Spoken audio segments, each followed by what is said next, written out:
Before we get started with today's video, I want to tell you guys about an awesome company that is helping out with one of the biggest issues that faces all rideshare drivers as well as gig economy workers in general. And what is that issue? It's the issue that if you're not working, you're not getting paid. And no company has taken care of that yet so far until now. Cover. You can check them out in the video description below. There's a link there. If you're sick, if you're injured, or if you're in an accident, your car's in the shop, any of those things, Cover has you covered up to 80% of your income, and they pay out the same day. So for a free 30-day trial with Cover, click on the link in the video description below. All right, let's get on with today's video. Welcome back to the Rideshare Hub, everybody. Jacob Letman here.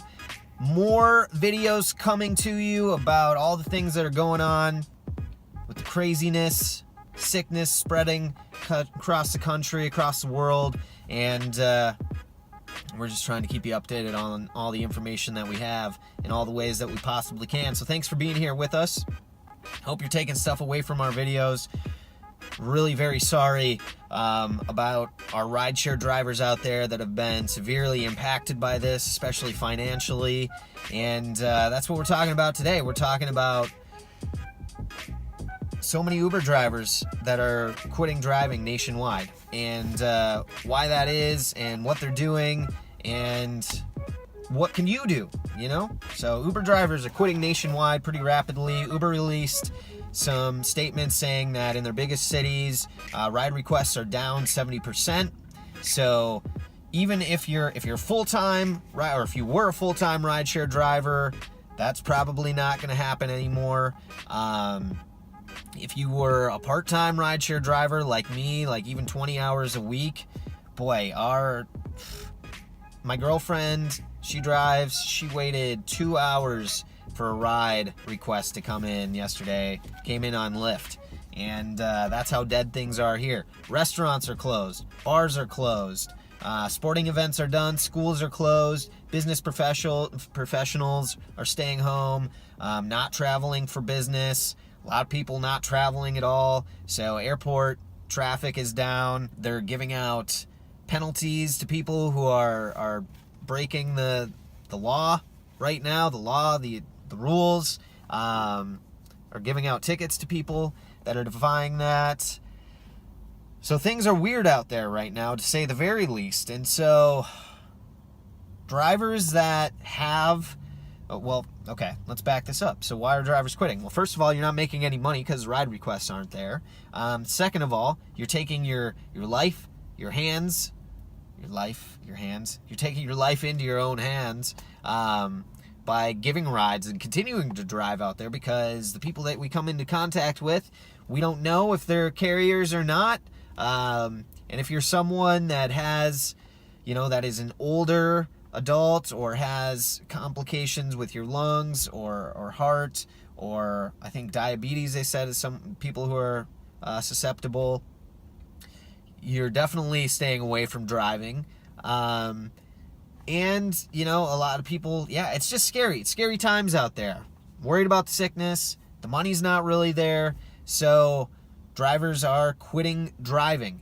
And what's interesting is we're going to see a lot of, or this is what's expected anyway, we're going to see a lot of drivers that have been driving for a long time doing this as a steady, reliable income.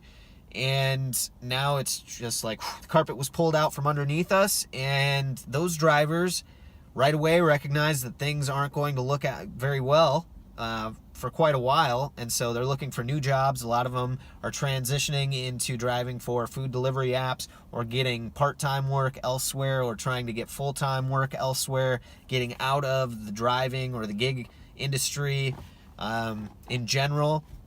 And what we're going to see in the next few weeks, months, we're going to see people who are laid off, restaurant workers, people who work in bars, so many other businesses where people get laid off without benefits, without being paid, without the workers' comp, paid time off, stuff like that, who are going to be desperate to make money that are going to be signing up for rideshare driving because they think that they can at least make something.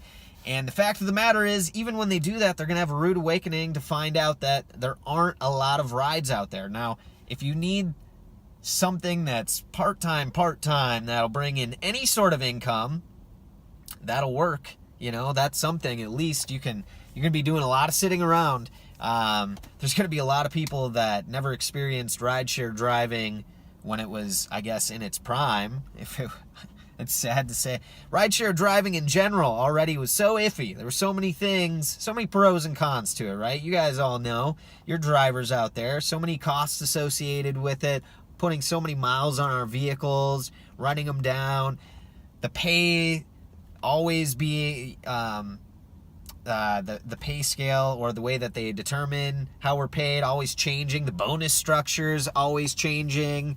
And now all that's a moot point. It's like, oh, that doesn't matter.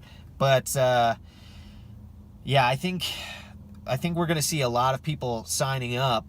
Anyway, we'll probably see an influx of drivers sign up just so they can cash in on that. But it might be hard to even hit those numbers, honestly. It's so slow out. It is unreal, you guys, and I'm sure you can relate. So that's what I got for you guys. Hey, if you are a driver that's either still driving or decided to quit and do something else, pursue something else, let us know your story. Get down into the comment section below. Get at us. Let us know where you're at, what's going on in your world, and how this is affecting you. I'm Jacob Letman. This is the Rideshare Hub. Thanks for being here, you guys, and please, until the next time, take care of yourselves and stay safe out there.